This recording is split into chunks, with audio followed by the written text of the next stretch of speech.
Crystal and I have known John and Renee personally for many years now.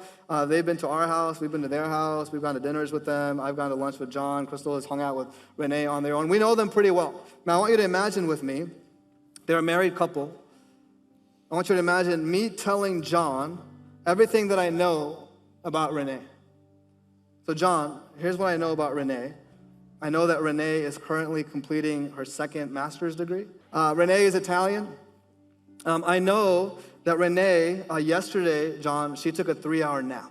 I know that when Renee gets stressed out, she has a tendency to continue to overwork, to kind of run away from that stress. I know that Renee has a great pasta and meat sauce recipe that has been passed down to her from her grandfather. Now, imagine with me if John, who is married to Renee, only knew about Renee because I told him about Renee. Imagine if John's only experience of who Renee is because of my experience of who Renee is. We would all look at this marriage and say this marriage is in shambles, it's not gonna last, right? But this is oftentimes what many people do. There's a problem with the world today with so much information out there. There are far too many people whose experience of God is only someone else's experience of God. There are far too many people who only know God because someone else had an encounter with God. There are far too many Christians who only know God through books and podcasts and social media reels and quotes, but have not had their own personal encounter with God and relationship with God.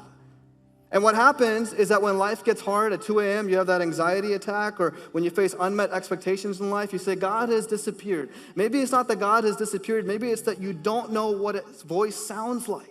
What would it look like this year for us to actually prioritize our souls? Because if we don't prioritize our souls, something else will. Jesus said, my sheep, they hear my voice and they follow me.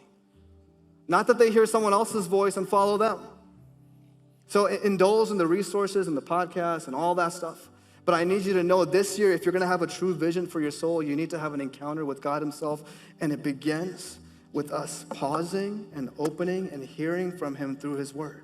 This year, I'll go as far as to say this. You need to know God beyond the sermons that I preach on Sundays. You need to know God outside of my experiences with God.